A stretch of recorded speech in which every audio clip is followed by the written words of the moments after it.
सुबह कल वाले रिवीजन लेक्चर में मैंने आप लोगों को work and heat, intensive extensive properties, state function, path function, reversible and irreversible and different type के रिएक्शन में कैसे वर्क डन कैलकुलेट करते हैं, वो सब पूरा मैंने आपको डिस्कस किया।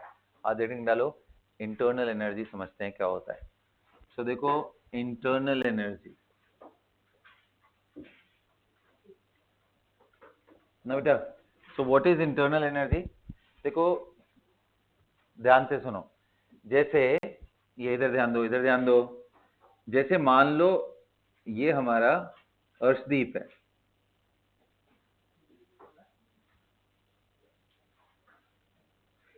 वो क्या है, डेली जिम जा रहा है तो उसकी बॉडी थोड़ी स्टिफ हो गई है।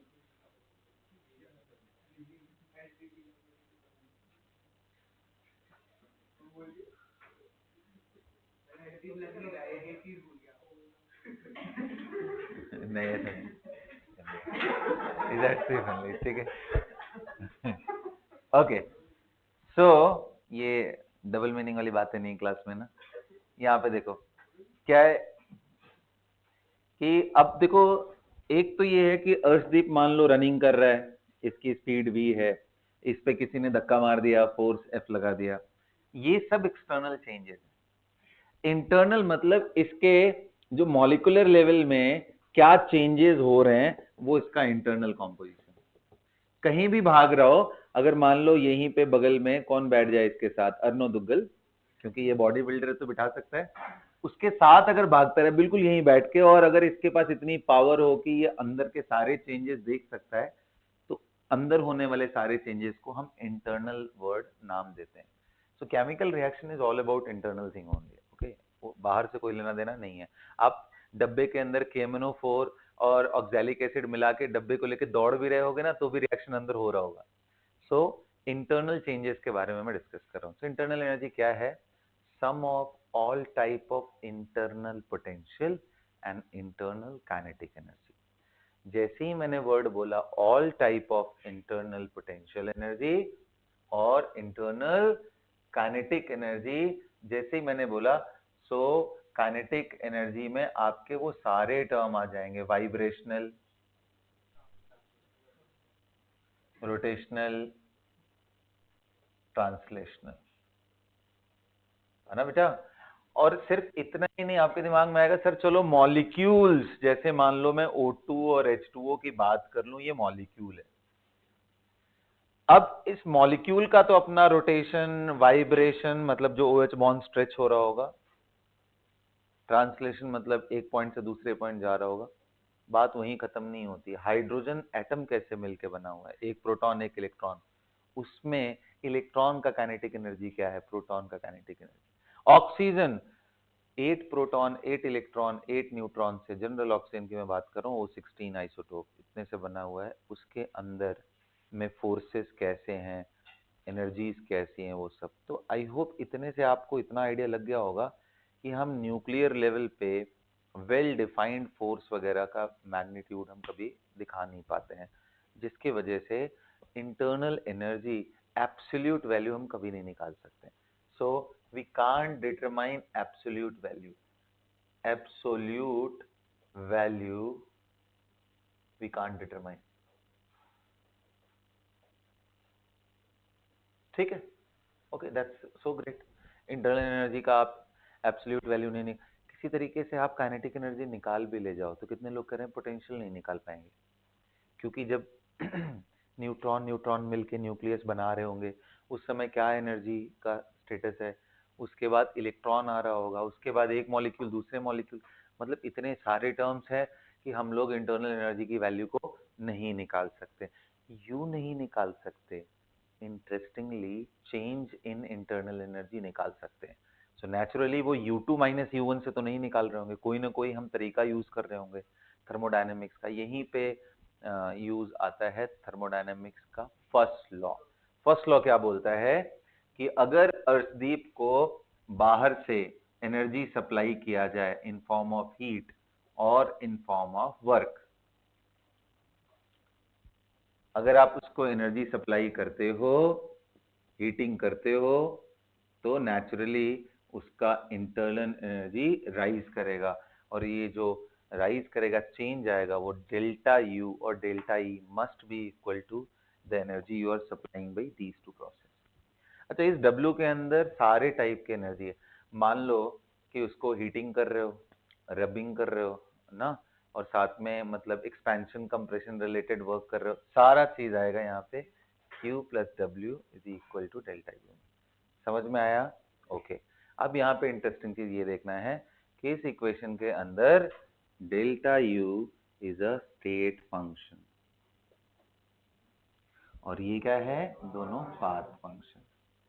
मतलब अगर मैं पॉइंट 1 से पॉइंट 2 पे जा रहा हूँ बाय यूजिंग वेरियस पाथ, चलो मैं ए बी लिख दे रहा हूँ कंफ्यूजन थोड़ा कम करने के लिए, और मैं पाथ 1 एंड पाथ 2 से जा रहा हूँ।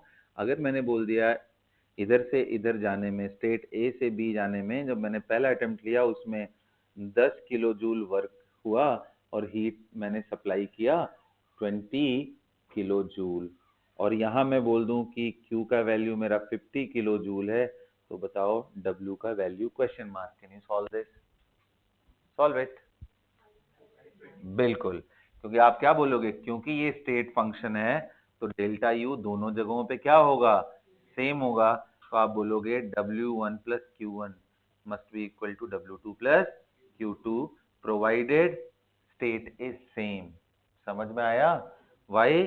सिंस U1 एंड U2 दोनों, नहीं, delta U1 and delta U2 दोनों सेम है, तो क्या निकल नहीं जाएगा बेटा? 10 plus 20 is equal to 50 plus W की वैल्यू कितनी आ गई? -20 किलो जूल। सबको क्लियर हो गया? This is first law of thermodynamics, right it down. और क्या इसको मैं बोल सकता हूं, energy can neither be created nor destroyed. energy can neither be created nor destroyed. Okay, the sum of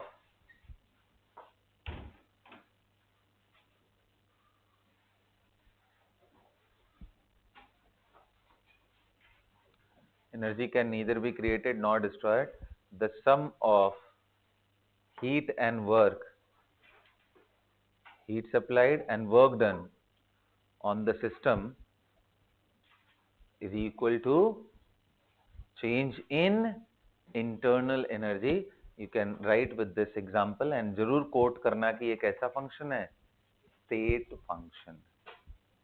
यहां तक सबको क्लियर हो गया बेटा? बोलिए। अब इसमें बड़े बढ़िया बढ़िया क्वेश्चन आते हैं, जैसे कभी कभी ग्राफ बना के क्वेश्चन आ जाएगा, ऐसे क्वेश्चन आ जाएगा आपको, ये P ये V और ऐसे बोल देगा, ध्यान से समझना।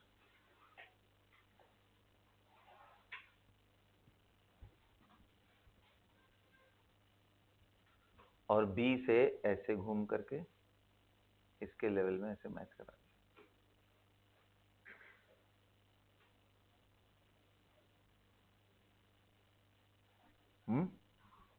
A से B गया, B से A गया। पूछूंगा कैसा प्रोसेस है, तो इसको बोलते हैं साइक्लिक प्रोसेस। कौन सा प्रोसेस है ये? साइक्लिक का मतलब ये नहीं होता खाली एक वो क्लोज्ड इनक्लोज्ड चीज बनाओ, उसमें ऑर्डर भी ऐसा हो। अगर मैं इसी को ऐसा कर दूं और थोड़ा सा बस बदलाव कर दूं, ऐसे ऐसे करने के बाद ये, this is not cyclic process. Cyclic process क्या था? जहां से चले थे वहीं वापस आओ। ये देखो, यहां से यहां गया, यहां से यहां गया, यहां से यहां गया, वापस आ गया ना, इसको बोलते हैं साइक्लिक प्रोसेस। साइक्लिक प्रोसेस का मतलब इनिशियल एंड फाइनल स्टेट। सो इसका मतलब क्या हुआ कि डेल्टा यू का वैल्यू 0 हो गया। इसका मतलब जो W है वो माइनस टाइम ऑफ Q के बराबर हो गया। तो कभी कभी PV का ग्राफ दे करके आपको पूछता है कि हीट कितना सप्लाई किया, फिर आपके दिमाग में आएगा, अरे यार हीट सप्लाइड का तो फॉर्मूला होता है NC डेल्टा T या फिर MS डेल्टा T, अगर सेम फेज में चेंजेस हो रहे हो, अदरवाइज फेज बदल रहा हो तो वो, यार इसमें तो कुछ कहानी ही नहीं दिया, सिर्फ ग्राफ दे दिया, तो समझ जाना कि कहीं ना कहीं वो फर्स्ट लॉ ऑफ थर्मोडायनेमिक्स का यूज करा रहा है। जैसे ये बात स्ट्राइक करेगा आप समझ जाओगे, जितना वर्क कैलकुलेट करूंगा उसी का माइनस टाइम ही आंसर क्या होगा। समझ आ गया सबको? आपको क्या ध्यान रखना है, W का वैल्यू माइनस PdV होता है, तो जो एरिया निकल के आएगा उसका हमेशा साइन का ध्यान देना, कैसे जा रहा है ये देखो। एक्सपेंशन के टाइम में W नेगेटिव होता है कंप्रेशन के टाइम में, तो ये वाले एरिया में नेगेटिव और ये वाले एरिया में पॉजिटिव साइन के साथ। अब वो ग्राफ देगा, आप कर ले जाओगे, हो जाएगा ना क्वेश्चन। इस तरह के बहुत सारे एक्सप्रेशंस किए जाते हैं, ठीक है। अच्छा, अब मैं थोड़ा सा बात करना चाहूंगा। ऐसा बोलते हैं कि जो चेंज इन इंटरनल एनर्जी है, क्या उसको हम कुछ ऐसा मैनेजमेंट करें कि हीट के फॉर्म में ही मेजर कर ले? क्या किसी प्रोसेस के थ्रू जाए तो जिससे जितनी भी हीट जाए वो सारा का सारा इंटरनल एनर्जी में चेंज जाए? तो बिल्कुल, अगर आप W जीरो कर दो, अगर किसी तरीके से आप W जीरो कर देते हो, तो जो भी चेंजेस करोगे वो सारा का सारा हीट इंटरनल एनर्जी के बदलने में चला जाएगा। W जीरो कब हो सकता है, कौन से प्रोसेस में? जब वॉल्यूम कांस्टेंट हो जाए। वॉल्यूम कब कांस्टेंट होगा? आइसोकोरिक। इसलिए बोलते हैं heat supplied at constant volume is equal to change in it. This is a very interesting line. Note करके लिख लो। Heat supplied at constant volume is equal to change in internal energy. Heat supplied at constant volume is equal to change in internal energy. बेटा किसी भी process में आपको दिख रहा हो कि वॉल्यूम कांस्टेंट है, सुन रहे हो मेरी बात? किसी भी, दैट इज करके ऐसे लिख लेना, किसी भी प्रोसेस में आपको दिख रहा हो कि वॉल्यूम कांस्टेंट है और somehow you are able to manage कि आपने Q कैलकुलेट कर लिया, तो जो Q वही डेल्टा U होगा अगर वॉल्यूम कांस्टेंट है तो। समझ में आया? वॉल्यूम नहीं कांस्टेंट है तो फर्स्ट लॉ ऑफ थर्मोडायनेमिक्स लगा करके हम वर्क निकालेंगे, W निकालेंगे, उसके हिसाब से कहानी कर रहे होंगे। समझ में आ गया? अच्छा जी, अब देखिए मैं एक चीज आपको सिखाता हूं ना, QV, QV का वॉल्यूम कांस्टेंट करते हुए अगर मैं कोई चेंजेस करूं, तो अगर मान लो सेम फेज है क्योंकि फेज ट्रांजिशन होगा तो नेचुरली यार डेंसिटी बदलती है ना, वॉल्यूम कांस्टेंट कैसे रह सकता है फेज ट्रांजिशन में?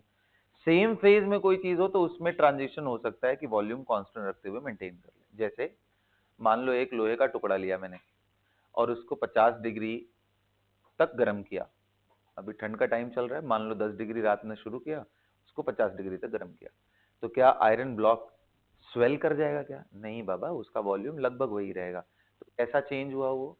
आइसोकोरिक। उसमें जितना आपने हीट सप्लाई किया यानी ms डेल्टा टी, वो कुछ और नहीं डेल्टा यू के बराबर हो जाएगा। समझ में आ रहा है आपको? वॉल्यूम कांस्टेंट है, जो भी हीट आपने सप्लाई किया वो डेल्टा यू के बराबर। अब मान लो कोई आपने आइडियल गैस ले लिया, एक रिजिड कंटेनर के अंदर आप गर्म कर रहे हो, तो जितना भी आप हीट सप्लाई करोगे वो किसके बराबर होगा? और बेटा जब भी आप सेम फेज में हीट सप्लाई करते हो तो number of mole into C into delta T. क्योंकि मैं QV की बात कर रहा हूं तो यहाँ CV लिखना पड़ेगा मेरे को, इसलिए Q की वैल्यू NCV डेल्टा टी भी लिख सकते हैं, प्रोवाइडेड क्या? वॉल्यूम कांस्टेंट हो तो ना। अच्छा, इसी को आइडियल गैस के लिए, फॉर आइडियल गैस आप सभी को मालूम होगा CV की वैल्यू कितनी होती है, mono atomic, diatomic, F/2 R, सबको मालूम है ना? वेर F की वैल्यू 3 होगी मोनो के लिए, 5 and 6 होती है पॉली के लिए, ये होती है डाई एटॉमिक। सबको मालूम है ना? Neglecting the vibrational term. Clear है? तो क्या मैं इसको NCV डेल्टा टी भी लिख सकता हूं? बिल्कुल लिख सकता हूं आइडियल गैस के लिए। यहां तक सबको क्लैरिटी हो गई? बोलो भाई, इस पे क्वेश्चंस दिए जाएंगे, कर लोगे? लिखो 2 मोल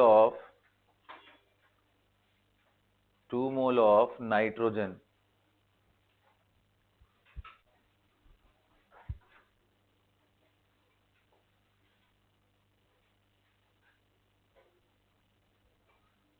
taken at 1 atm pressure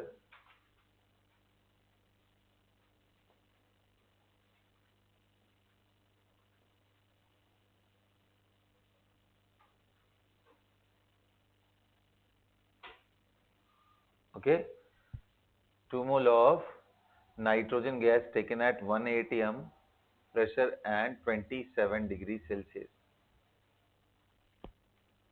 समझ आ रहा है? If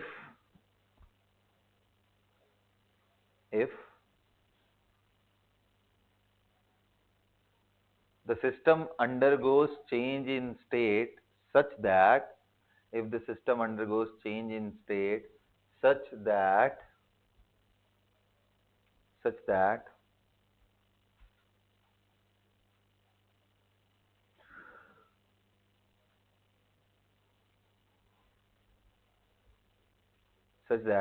the final temperature became 127 degrees Celsius.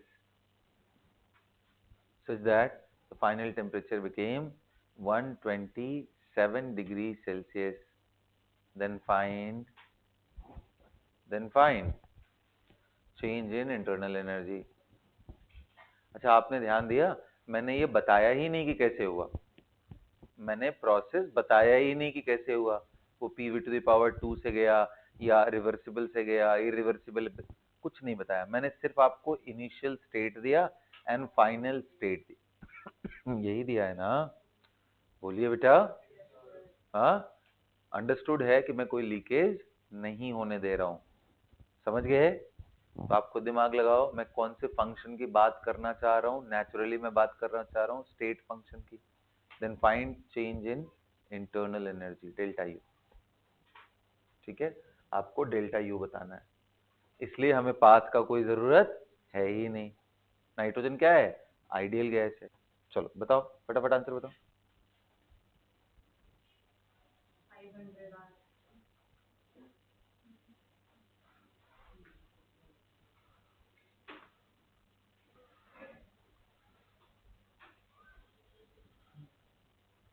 एकदम दिमाग में क्लैरिटी रहना चाहिए।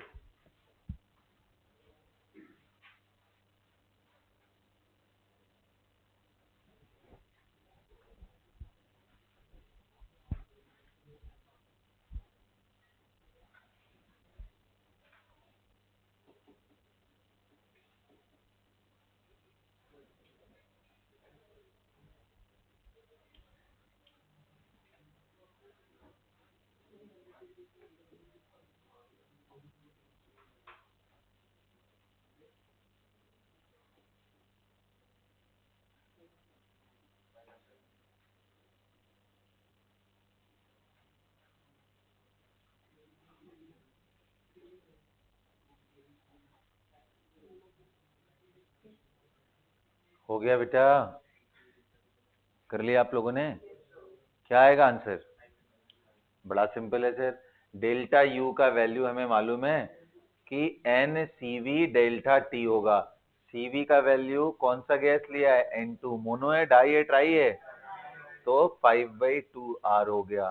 सो मैंने लगा दिया 2 mole into 5/2R into delta T। कितना है? 100। तो कितना आंसर आ गया भाई? 500R। अब ये R का वैल्यू जूल में रख दोगे 8.314, कैलोरी में रखना हो तो 2 कैलोरी। जैसा क्वेश्चन वैसा आंसर, इसमें हमें कोई फर्क ही नहीं पड़ा किस तरीके से हम लेके जा रहे थे। पता है, अगर इसी क्वेश्चन को मैंने बोल दिया होता कि हम इस तरीके से जा रहे हैं सच दैट कि हम process PV⁴ is equal to constant follow कर रहे हैं, ऐसा अगर मैं कर देता तो मैं आपसे पूछता कि बताओ इस प्रोसेस में हीट कितनी सप्लाई करनी पड़ गई। आ रहा है बात समझ में? तो नहीं निकाल लेते क्या भाई? हम फर्स्ट लॉ ऑफ थर्मोडायनेमिक्स हमेशा लिखेंगे, फ्री का इक्वेशन हमेशा लिखना है, और ये लिखना है क्या क्या हम निकाल सकते हैं गिवन इन्फॉर्मेशन से। जैसे डेल्टा यू निकल गया, डब्ल्यू भी निकल जाएगा, ये कहां नहीं दिया हो तो क्यों हम यहां से निकाल लेंगे। समझ आया? तो ये अपना मिराकल है किसका? फर्स्ट लॉ ऑफ थर्मोडायनेमिक्स का, उसका यूज करके हम लोग निकाल लेंगे। सबको क्लैरिटी है बेटा? इंटरनल एनर्जी में कोई तकलीफ नहीं होगी, सब लोग निकाले जाओगे। आइए चलिए, हमेशा याद रखना फर्स्ट लॉ ऑफ थर्मोडायनेमिक्स। अब हेडिंग डालो, खत्म हो गया ये पार्ट, इंटरनल एनर्जी खत्म। अब बात करते हैं असली केमिस्ट्री की चीज शुरुआत होती है। कौन सा? सबसे पहला enthalpy.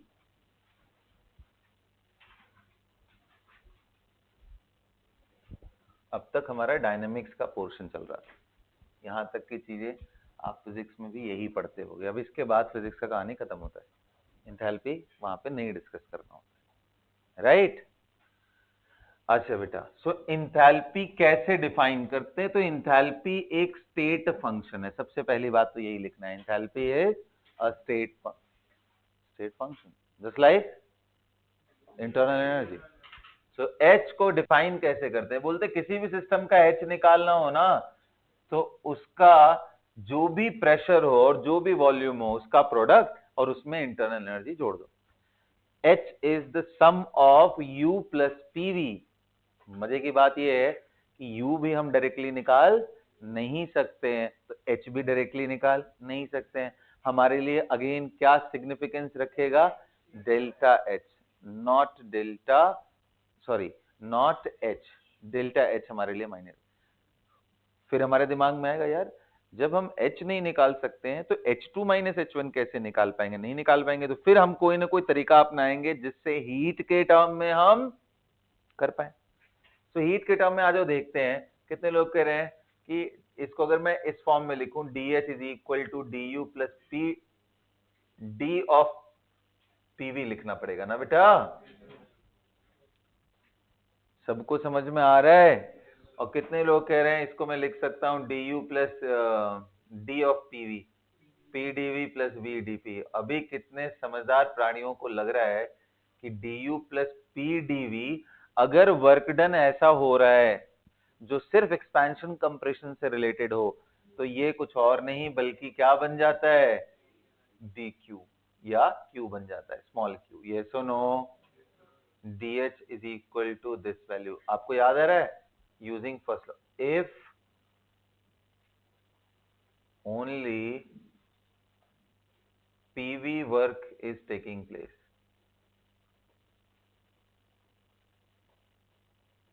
then we know that Q plus PdV, sorry, Q is equal to PdV plus DU। Do you guys remember by first law of thermodynamics? क्या सबको समझ में आ रहा है क्या? जब माइनस पीडीवी होता है ना इस साइड, राइट साइड में गया तो इनके जगह पे मैं Q लिख सकता हूं plus VdP।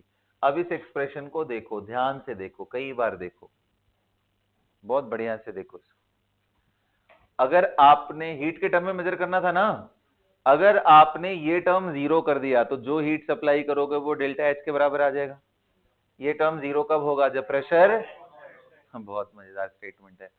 So heat supplied at constant is equal to change in enthalpy. लिखिए स्टैंडर्ड लाइन। स्टेटमेंट ऐसे लिख लिख के आते, थर्मो में ना बहुत ज्यादा स्टेटमेंट बेस्ड क्वेश्चन आते हैं ना, रेडीमेड टेम्पलेट बनाना पड़ेगा दिमाग में। Heat supplied at constant pressure is equal to क्या? Change in enthalpy. Heat supplied at constant pressure is equal to change in enthalpy. Okay, बोलो। सो मैं डी डेल्टा एच अगर लिखना हो और अगर हमें मालूम हो कि प्रेशर कांस्टेंट है, तो जितनी भी हीट सप्लाई करी वो किसके बराबर हो जाएगा? डेल्टा एच के बराबर, अगर हमें क्यू मालूम हो। अब यहीं पे मैं लिखूंगा for ideal gas,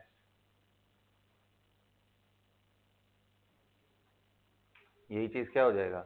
NCP delta T. समझ गए ना? बोलो, समझ में आ गया सबको? NCP delta T for ideal gas. अब थोड़ा सा इसको ना एकदम इलेबोरेट करके समझते हैं क्वेश्चंस के माध्यम से, ठीक है? और दुनिया भर के जितने प्रोसेस होते हैं सबको ध्यान में रख करके हम लोग चलते हैं, आगे बढ़ते हैं। सब मिटा दूं ना अच्छे से? ओके बडीज, देखिए अभी कितने लोग कह रहे हैं अगर आइडियल गैस होता ना तो हम लोग तुरंत खत्म कर देते हैं क्वेश्चन। देखो आओ चलो, ये तो मैंने आपको लिखवा दिया है ना, अब मिटा करके आपको दोबारा दिखाता हूँ। यहीं से देखो, enthalpy change for various process, heading में ये रहना चाहिए, enthalpy change for various process.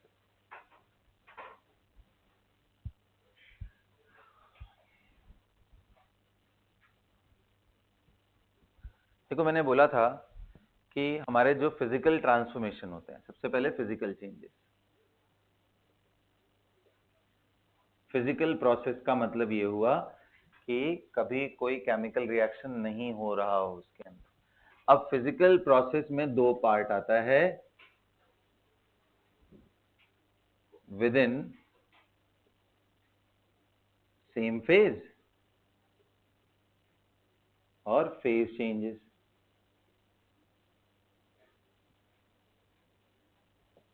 अब विद इन सेम फेज का मतलब वही कहानी जैसे नहीं बताया था तुमको कि यहाँ आयरन लिया, ये सॉलिड था, अब ये आयरन ही है, अभी भी ये सॉलिड ही है। फर्क ये है कि ये T1 टेम्परेचर था, ये T2 टेम्परेचर था।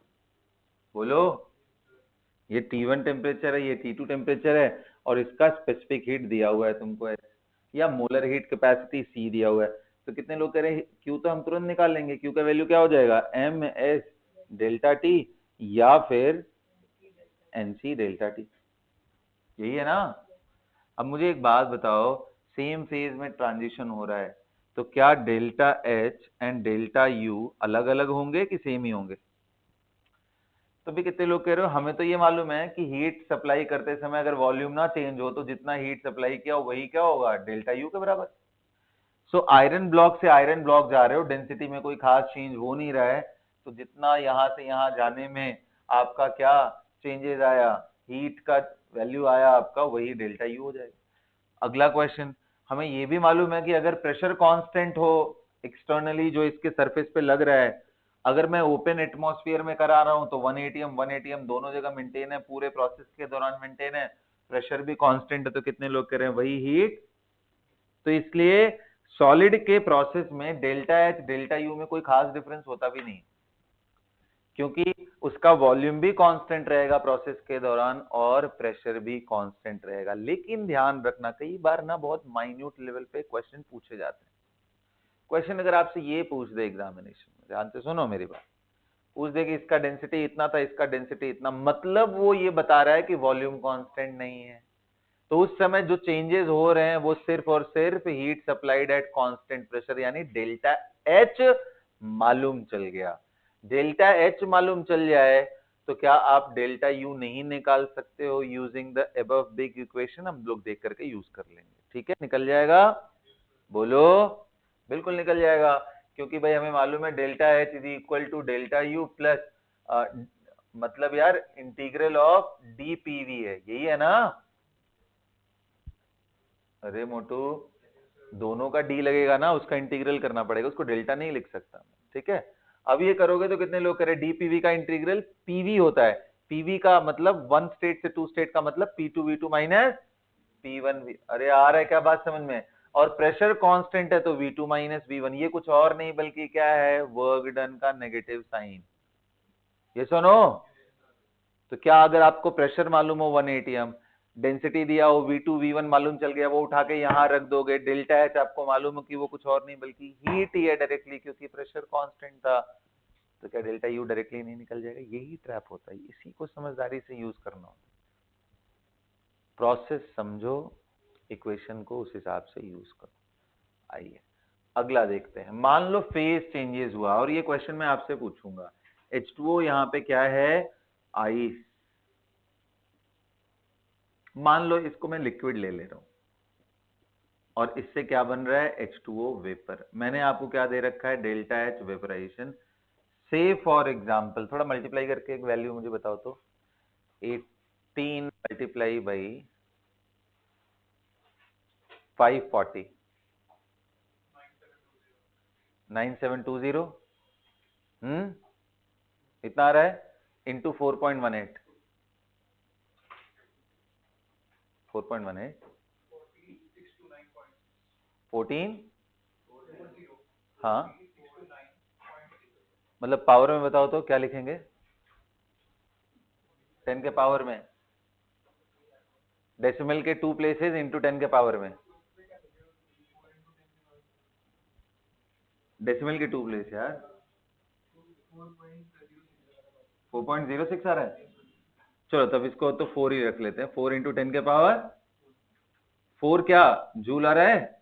अब इसको अगर मैं किलो जूल में करना चाहूं तो 40 kilo joule, I don't know if you guys have calculated it right और नॉट, मैं मान ले रहा हूं कि यही वैल्यू दिया हुआ है, 40 किलो जूल पर मोल लिख रहा हूं। पूरी कहानी समझाता हूं मैंने क्या करवाया। हाँ जी, पर मोल 18 ग्राम, एक मोल में 18 ग्राम होता है, 18 ग्राम, और इसका लेटेंट हीट ऑफ वेपराइजेशन होता है, लेटेंट हीट ऑफ वेपराइजेशन 540 होता है ना, हाँ 540 कैलोरी पर ग्राम होता है। तो 18 से मल्टीप्लाई कराया तो कैलोरी में आया, उसको मैंने फिर जूल में बदलवाया, अब उसको किलो जूल में लिख दिया हूं, बस इतना ही है। ठीक है, कोई समझ में आ रहा है? ये क्या दे दिया है आपको, डेल्टा एच दे दिया है। कभी कभी ये डेल्टा एच नहीं दे करके वो आपको लेटेंट हीट ऑफ वेपराइजेशन दे देगा। एक ही बात है यार, वो मालूम हो, यहाँ मास से मल्टीप्लाई कर दोगे, यू विल गेट दैट। पर मोल दिया हो तो मोल से मल्टीप्लाई कर लोगे। ठीक है, आपको फिगर आउट करना है। और ये किस टेम्परेचर पे हो रहा है, at 1 atm and 373 kelvin. Can you find delta U for this process? Find delta U for the above reaction. मतलब एक मोल H2O लिक्विड से जब एक मोल H2O वेपर में बदल रहा हो, टेम्परेचर प्रेशर सब दिया हुआ है, आप समझ जाओ 1 atm पे, ये कुछ और नहीं, इसका बॉइलिंग पॉइंट है 373। Can you do this? Assuming ideal gas equation is, हाँ जी उतना तो मानना पड़ेगा, नहीं तो गड़बड़ हो जाएगा। करो,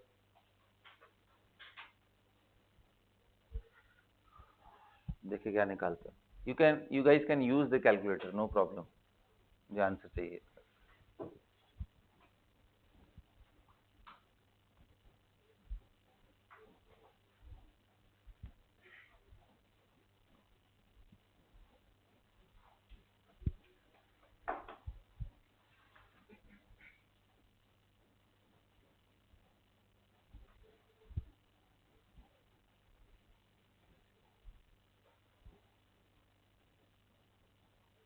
आ गया आंसर? हाँ,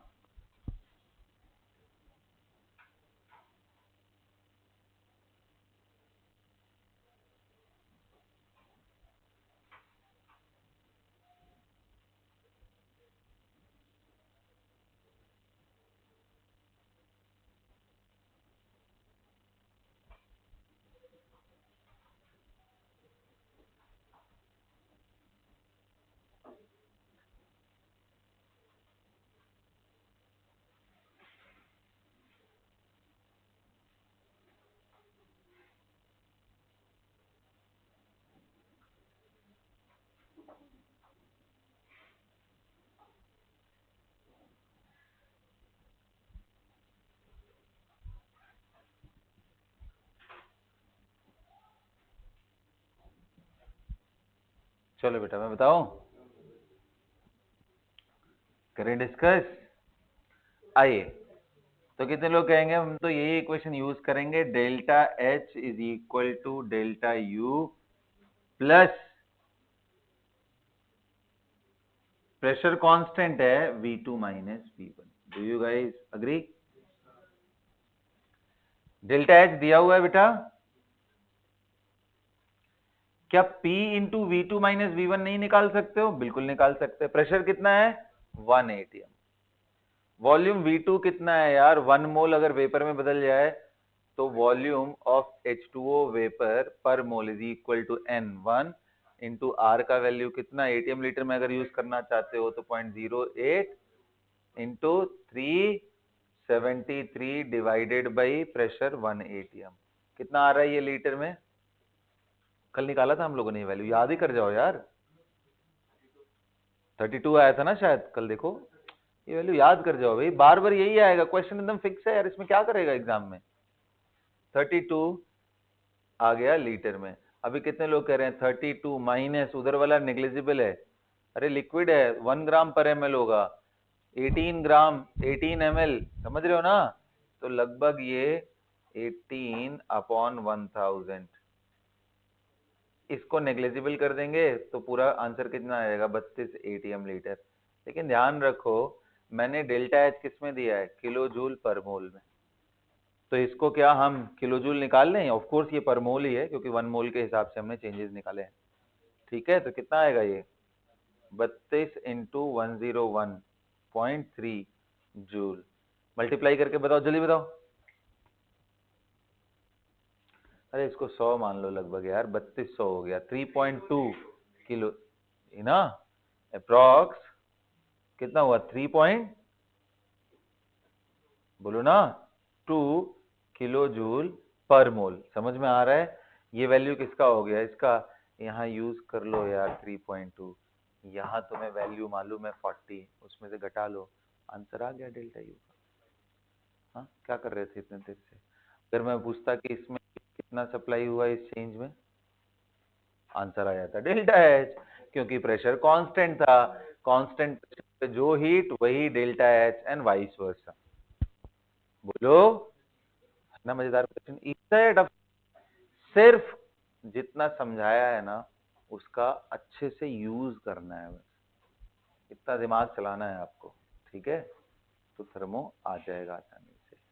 चलिए, तो मैंने आपको ये समझा दिया, फेज ट्रांजिशन समझा दिया, डेल्टा एच का कहानी मैंने आपको समझा दिया कैसे निकालते हैं। ओके, आइए आगे बढ़ते हैं और बहुत ही बढ़िया, बहुत ही जबरदस्त एक प्रॉब्लम करते हैं, और वो आइडियल गैस, सेम फेज में फिजिकल चेंजेस, अभी भी फिजिकल चेंजेस ही है, फिजिकल चेंजेस में एक आइडियल गैस पे ऑपरेशन करते हैं।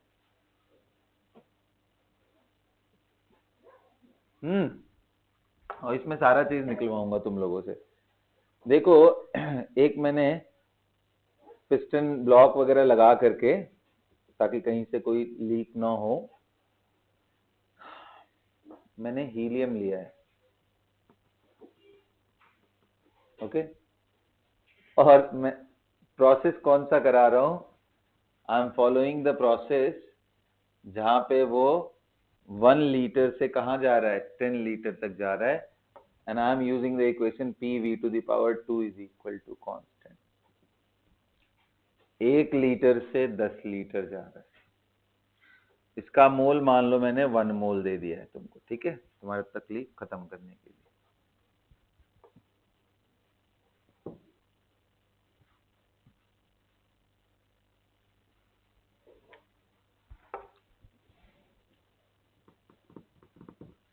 मान लो इनिशियल टेम्परेचर T1 मैंने दे दिया है 27 डिग्री सेल्सियस, और ये जा रहा है 227 डिग्री सेल्सियस, यहां से यहां जा रहे हैं। इस पूरे प्रोसेस में मैं आपसे एक एक स्टेप की चीज पूछ रहा हूं। सबसे पहला प्यारे बच्चों, डब्ल्यू बताइए, दूसरा बताइए डेल्टा यू कितना हुआ, तीसरा बताइए क्यू कितना हुआ, चौथा बताइए डेल्टा एच। यही 4 चीज पढ़ाया है ना अभी तक तुम लोग को? चलो बताओ इसके लिए, देखिए क्या करते हो। Do it fast.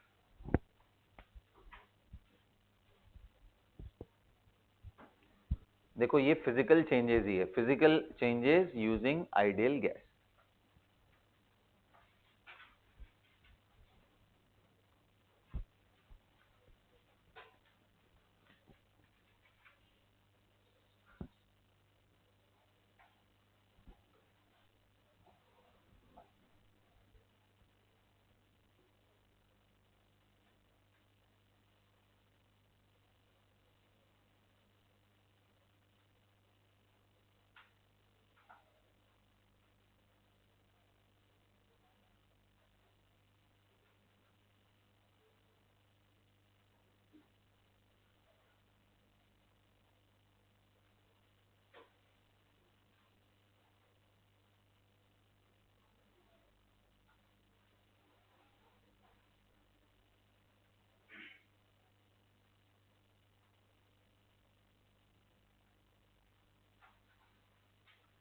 कितने लोगों का निकल गया? Faster, very very faster.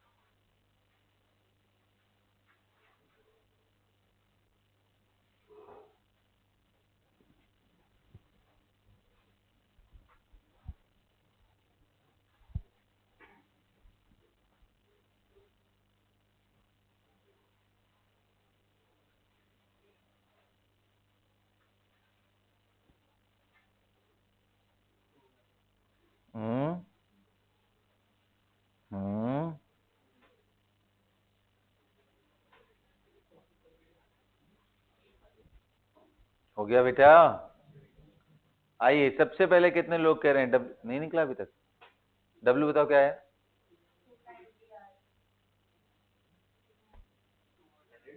कल का लेक्चर नहीं देखा क्या यार? तुम कब सुधरोगे यार? कब सुधरोगे? मतलब एक इंसान होता है, कसम खा लेता है कि आज गलती हो गई, कल से सुधर जाऊंगा। तुम ये बताओ, पहला लेक्चर नहीं देख करके दूसरे में तुम्हें लगता है कुछ भी आएगा तुमको? इस ओवर कॉन्फिडेंस में कैसे मतलब दुनिया जीती है बताओ? ऐसे टाइम पास हो रहा है बेटा। तुमको कब रियलाइज होगा बताओ? 1 महीना बचा हुआ है बताओ। कब रियलाइज होगा कि बीच के करने से कुछ नहीं होता है?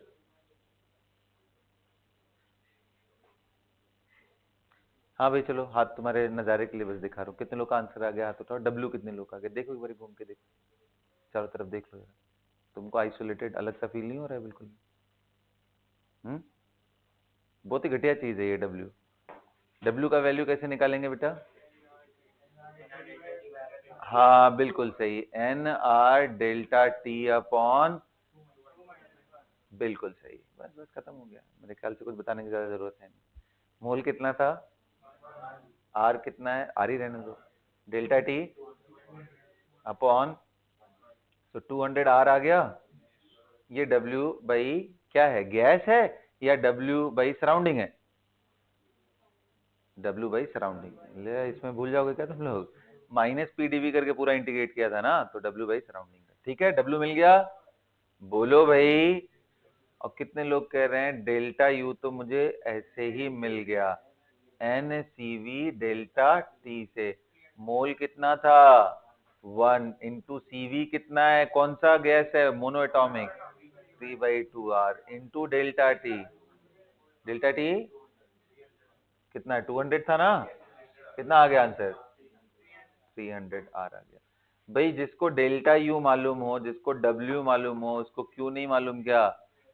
Q plus W is equal to delta U. W W W 200 R, और ये कितना है? 300 आर। तो क्यू का वैल्यू कितना आ गया? 100 आ गया क्या? लास्ट में मैंने क्या पूछा है? Delta H. अब एक तो तरीका है, आप H is equal to U plus PV लगाओ, और delta H is equal to delta U plus P2 V2 minus P1 V1, ये कर लो। अब P2 रखो, V2 रखो, P1, या करो। थोड़ा स्मार्ट हो तो समझ में आएगा। P2 V2 is NrT2 minus NrT1। तो ये NR डेल्टा T हो गया, और डेल्टा यू आपने पहले ही निकाल रखा था। कितना था? 300। और मोल आपको मालूम है, और डेल्टा टी कितना है? 200। 200 आर प्लस 300 आर, कितना आ गया? 500 आर। एक तो ये तरीका है, या तो आप यूज कर लो एनसीपी डेल्टा टी, क्योंकि आइडियल गैस है। सीपी कितना होगा भाई? 5/2 आर, मोल 1 था, इंटू डेल्टा टी। आ गया क्या सीधा सीधा आंसर? सॉरी, आप ऐसे भी यूज कर लो, जैसे मर्जी वैसे यूज कर लो बेटा। That simple. एक प्रॉब्लम में सारी कहानी मैंने आपको समेट दी। ठीक है। सो अब हमारा फेज ट्रांजिशन से रिलेटेड चीजें खत्म होता है। अब हम आएंगे किस पे? अपने कोर पार्ट पे, जो कि केमिकल रिएक्शन। ठीक है, देखो, relation between delta H delta U for a chemical reaction.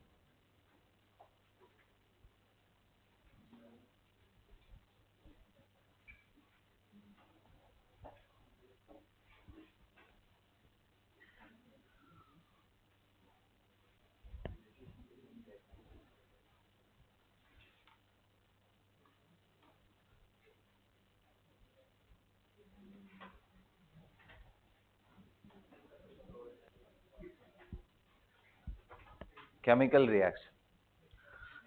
अब प्यारे बच्चों, मेरी बात ध्यान से सुनना, बहुत इंपॉर्टेंट है। ठीक है, देखो, केमिकल रिएक्शन जनरली दो सबसे कॉमन चीजों में किया जाता है। कंटेनर, देखो ध्यान से, कंटेनर का हम दो स्टेटस में मतलब कोई भी केमिकल रिएक्शन करा रहे होते हैं। अभी मैं मान ले रहा हूं कि सारे गैस हैं,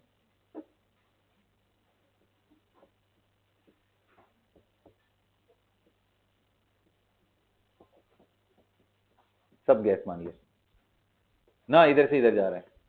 सो एक तो होता है प्रेशर कांस्टेंट और एक होता है वॉल्यूम कांस्टेंट। ध्यान रखना, टेम्परेचर इनिशियल एंड फाइनल हमेशा सेम होता है। ड्यूरिंग द रिएक्शन चेंज जरूर होगा, but initial and final temperature हमेशा सेम होते हैं।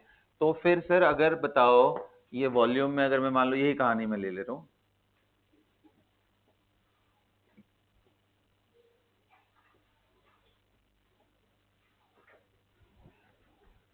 अब आप ध्यान से समझना, कोई भी रिएक्शन हो रहा होगा तो नेचुरली उसमें से या तो हीट बाहर आएगी या तो ये हीट एब्जॉर्ब करेगा।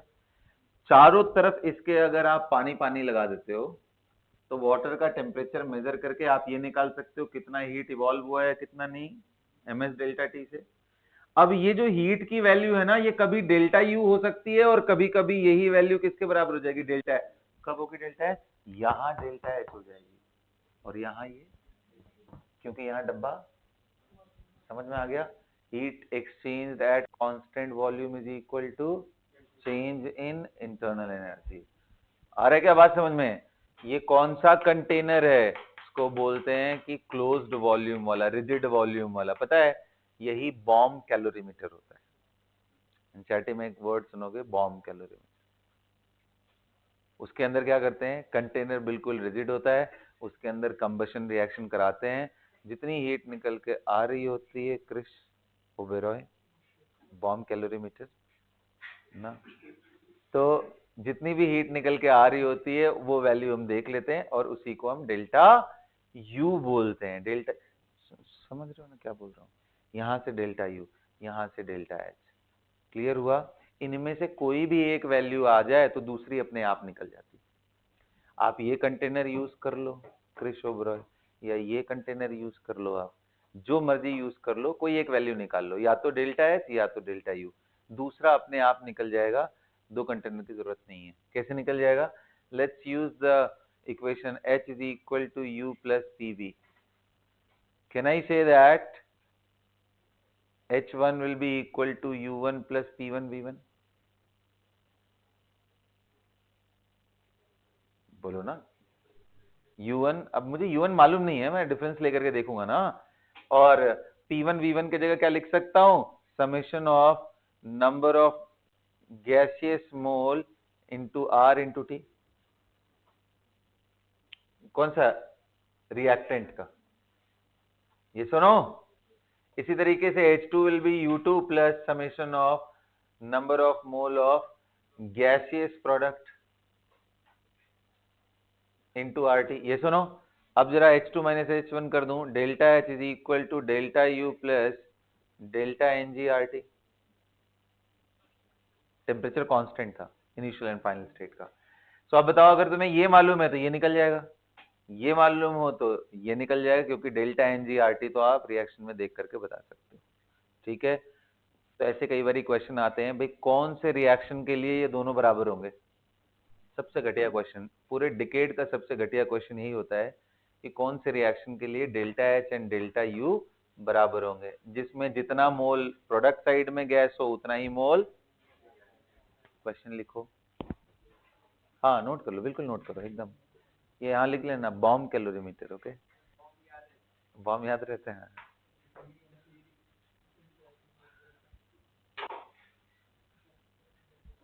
चलिए।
अब एग्जाम्पल देते हैं कुछ भी, जैसे मान लो बेटा N2 gas plus 3H2 gas,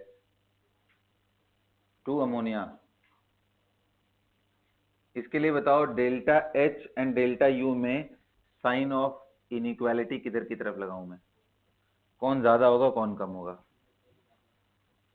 और H2 plus I2 becoming 2HI, अगर मान लो ये गैस है, ये गैस है एंड ये गैस है, तो यहाँ delta H is equal to delta U हो जाएगा ये तो, क्योंकि डेल्टा NG क्या हो गया, 0।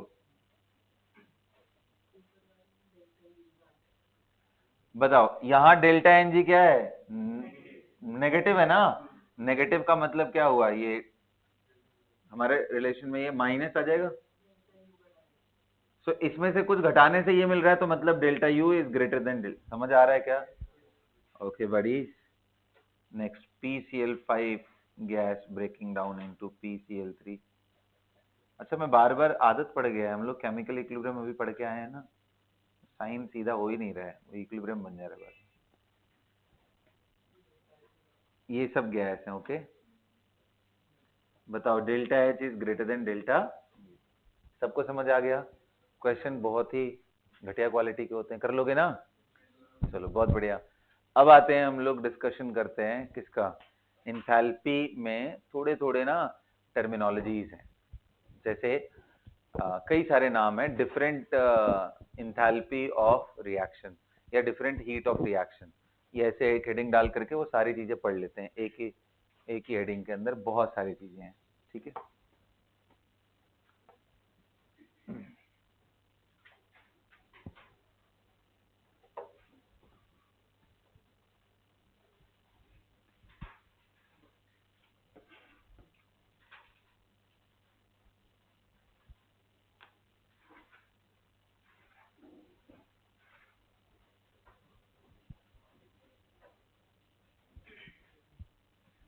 देखो ध्यान से सुनो,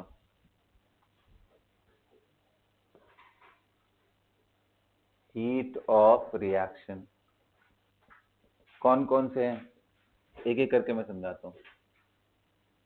सबसे पहला है बॉन्ड इंथैल्पी,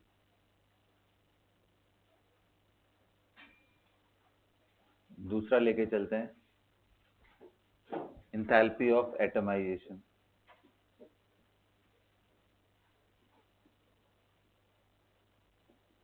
अच्छा बेटा देखो एक वर्ड होता है डेल्टा एच, एक होता है डेल्टा एच पे नॉट लगा देना, एच, इस ये जो लगा रहता है ना इसको बोलते हैं स्टैंडर्ड चेंज इन एंथैल्पी।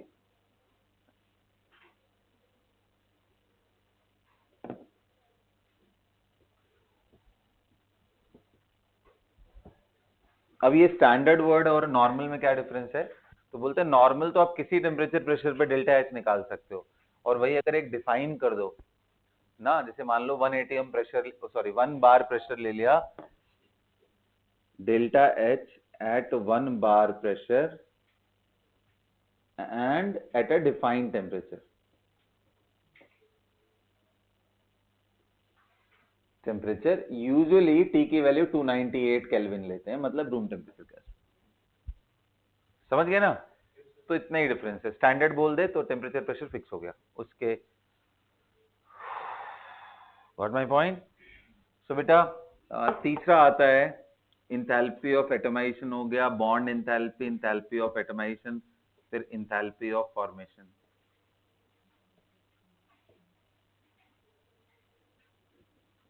देखो मैं जितना भी बात कर रहा हूं सब में स्टैंडर्ड लगा हुआ है, स्टैंडर्ड स्टैंडर्ड स्टैंडर्ड, यानी समझ गए तुम लोग, ठीक है। नंबर 4, तो ऐसे लिखना हो तो इसका रिप्रेजेंटेशन होता है delta H not formation, delta H not atomization, ये बॉन्ड इंथैल्पी है। इसके अलावा enthalpy of combustion,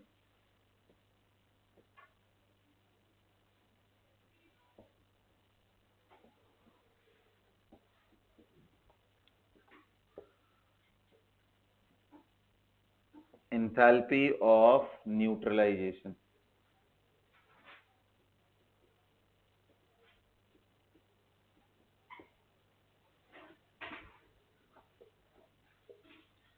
hydration enthalpy, lattice enthalpy,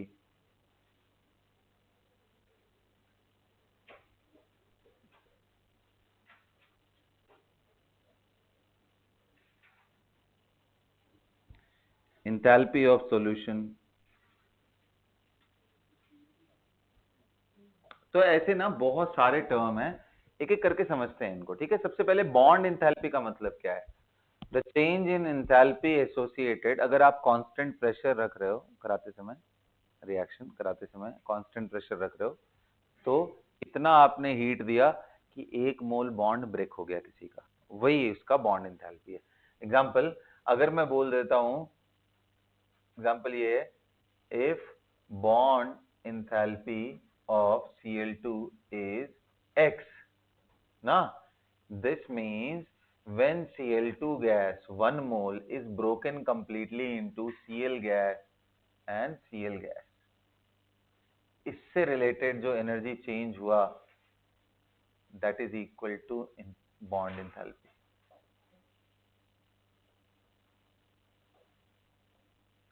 तो कहोगे सर ये तो वही वाली बात हो गई कि अगर एक बॉन्ड है तो उसको तोड़ने में एनर्जी जो भी चले, वही ना बॉन्ड इंथैल्पी। हाँ, इंपॉर्टेंट ये है कि अगर मान लो ब्रोमीन लिक्विड है और यहां से मैं Br प्लस Br कर लूं या 2Br डॉट भी ना लगाऊं, सिंपली गैस लिख दूं, क्या इसका enthalpy change bond energy of bond enthalpy और बॉन्ड एनर्जी ऑफ Br2 होगा? So answer is no. क्योंकि बॉन्ड इंथैल्पी आप तभी बोल सकते हो जब वो गैसियस स्टेट में आ चुका हो, उसका सिर्फ बॉन्ड ब्रेक करना हो, उतनी एनर्जी दो जिससे बॉन्ड ब्रेक हो जाए। यहां तो ये लिक्विड है, लिक्विड से पहले गैस में लाने के लिए आपको इंथैल्पी ऑफ वेपराइजेशन देना पड़ेगा, उसके बाद additional. So basically this delta H R will be the sum of enthalpy of vaporisation plus bond energy, ये दोनों का सम होगा। ये सब क्वेश्चन जब भी ऐसे लिख के आए तो कॉमन सेंस का यूज ज्यादा करना है, समझना है प्रोसीजर उसके हिसाब से। सो बॉन्ड इंथैल्पी क्या है? जब किसी बॉन्ड को 1 मोल बॉन्ड को अगर आप ब्रेक कर रहे हो, उसमें कितनी एनर्जी आपको देनी पड़ी, वही बॉन्ड इंथैल्पी, ठीक है। स्टैंडर्ड लग जाए तो at that temperature and pressure. Now coming to the other part, कहोगे सर एक बात बताओ, अगर मैं कार्बन हाइड्रोजन बॉन्ड इंथैल्पी की बात करूं, चलो यहां से एक काम, कार्बन हाइड्रोजन की बॉन्ड इंथैल्पी की बात करूं यहां पे, तो क्या होगा? तो बोलेंगे देख बेटा, पहले ना जब आप इसको ब्रेक करोगे तो CH3 बचेगा, प्लस H आएगा, फिर ये CH3 को तोड़ोगे तो ये क्या बन जाएगा? CH2 प्लस H, फिर ये CH2 को तोड़ोगे तो क्या बनेगा? CH प्लस H, फिर लास्ट में CH को तोड़ोगे तो क्या बनेगा? C plus H। ये अगर डेल्टा H1 है, ये डेल्टा H2 है, डेल्टा H3 है, डेल्टा H4 है, so bond enthalpy of carbon hydrogen bond will be defined as the average value 3 and plus 4 and whole divided by 4। so अगर एक से ज्यादा बॉन्ड होते हैं किसी के और बॉन्ड इंथैल्पी निकालना हो, तो सारे बॉन्ड को ब्रेक करने में जो एनर्जी लग रही है नेचुरली अलग अलग लगेगी। भाई CH4 में आप कार्बन हाइड्रोजन बॉन्ड तोड़ोगे अलग एनर्जी लगेगी, अब CH3 बन गया जो कि एक इंटरमीडिएट है, इसका बॉन्ड तोड़ना अलग एनर्जी कंज्यूम करेगा, ऐसे ही लास्ट तक आते आते सारे अलग अलग पैरामीटर्स होंगे। सो बॉन्ड एनर्जी में किसको मानूं, ऊपर वाले को या इसको या इसको या इसको? आंसर है सबका एवरेज ले लो, वही बॉन्ड है। समझ में आया? तो अगर एक से ज्यादा बॉन्ड हो तो उसका एवरेज वैल्यू होता है। अच्छा, क्या बॉन्ड इंथैल्पी में हम होमोलाइसिस करा रहे हैं या heterolysis? Homolysis. This is again very very important. Bond energy जब भी डिफाइन करते हैं तो होमोलाइसिस का बाय डिफॉल्ट अंडरस्टूड होता है, अदरवाइज हेटेरोलाइसिस के लिए वो टर्म आपको देगा। सबको समझ आ गया? बोलिए। सो एवरेज वैल्यू करके ऐसे बॉन्ड इंथैल्पी हम लोग निकाल रहे हो, ठीक है। तो खत्म हो गया bond enthalpy term. Okay, that's so great everybody. Now let's talk about enthalpy of atomization। enthalpy of atomization मिटा दो ना ये सब।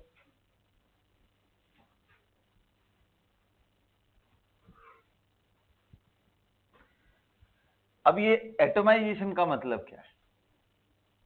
नाम में ही छुपा हुआ है सारा कहानी कि भाई इतना उसको हीट सप्लाई करो कि वो कंप्लीटली न सिर्फ ब्रेक करे बल्कि गैसियस एटम्स में ब्रेक कर जाए।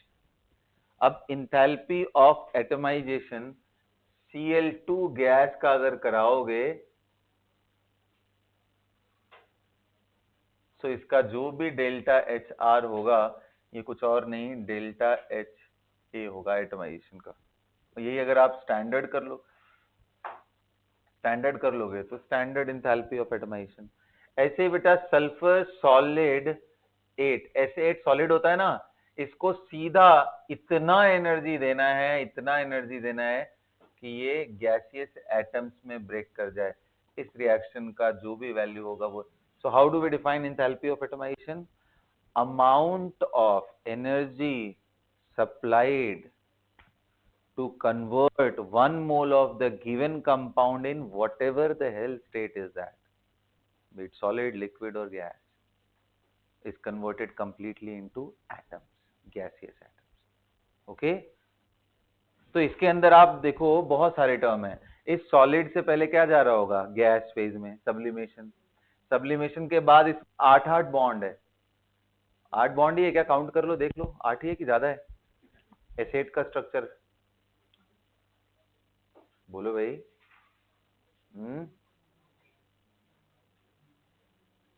काउंट करो, 1 2 3 4 5 6 7 एंड 8। हाँ 8 सिग्मा बॉन्ड्स है, तो वो भी तोड़ना पड़ेगा तब जाकर के ये होगा। तो मतलब इसका अगर वैल्यू आप लिखना चाहते हो तो आपको लिखोगे sublimation energy plus 8 times of bond energy of sulphur sulphur. समझ में आ रहा है मैं क्या कहानी बोल रहा हूँ? छोटे पता है क्वेश्चन बड़े घटिया घटिया से होते हैं, आपको कहानियों में इतना लिख लिख करके देगा, बोलेगा sublimation energy for this process is, sublimation energy of sulphur S8 solid is this much and the bond energy of sulfur sulfur is this much. Can you calculate the value of delta HR for this reaction? ऐसे आता है। तो आप process समझ रहे हो ना, तो उनके स्टोरी में ही सारा कहानी छुपा रहता है, वो जोड़ करके निकाल लेना है आपको। Are you guys getting my point? अगर मैं कार्बन ग्रेफाइट ले लिया, ग्रेफाइट एंड सॉलिड, इसको गर्म करके इतना हीट करना है, इतना हीट करना है कि ये गैसियस कार्बन बन जाए, तो कितने लोग कह रहे हैं इसका जो डेल्टा एच नॉट आर होगा वो enthalpy of atomization of carbon graphite solid होगा।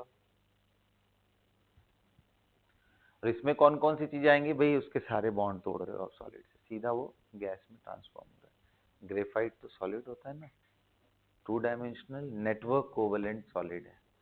सबको ध्यान है ये बात? तो इसी के साथ हमारा क्या खत्म हो गया? Enthalpy of atomization, enthalpy of atomization. सबको क्लियर हो गया? बोलिए। आइए अगला देखते हैं क्या है वो, इंथैल्पी ऑफ कंबशन। पहले वही देख लेते कंबशन, उसके बाद फॉर्मेशन पे आएंगे ना। Enthalpy of combustion,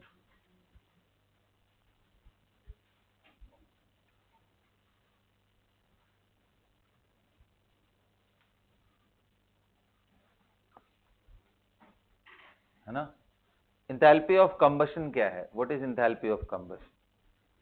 delta H not C, ये क्या होता है? बिल्कुल, मतलब जलाना है भाई, CH4 गैस, इसको जला दो in the presence of oxygen ना। ध्यान रखना इसका 1 मोल फिक्स करना है। So amount of energy required to burn 1 mole of the given compound in the presence of enough amount of oxygen. Okay, excess रख लो जो भी है। Delta H not R is equal to delta H not C combustion of CH4 gas. भाई आप graphite ले रहे हो, जैसे देखो बॉन्ड एनर्जी के केस में इसका कौन सा फॉर्म, इसको बैलेंस कर लेना भाई, कितने हैं? 02 2H2O 2 और 2 4 मिल गए यहाँ पे 2, ठीक है, बैलेंस कर लेना। इसको मत छेड़ना, ये 1 मोल ही रहेगा ना। कभी पता कैसे क्वेश्चन आएंगे, अभी मैं आपको दिखा रहा हूँ कि ये अगर बनाओगे तो ये क्या बन जाएगा? CO2। बच्चा समझ आ रहा है बात तुम लोगों को? ग्रेफाइट से यहाँ डेल्टा एच नॉट आर का वैल्यू क्या होगा? Delta H not C carbon graphite and solid, ये वैल्यू आएगी। ठीक है, क्वेश्चन ऐसे देगा कि इफ, चलो एक बार बताओ, अगर मैं C2H6 ले लिया गैस, तो इसको कितने ऑक्सीजन प्रोवाइड करने पड़ेंगे? चेक करो सही लिख रहा हूं क्या?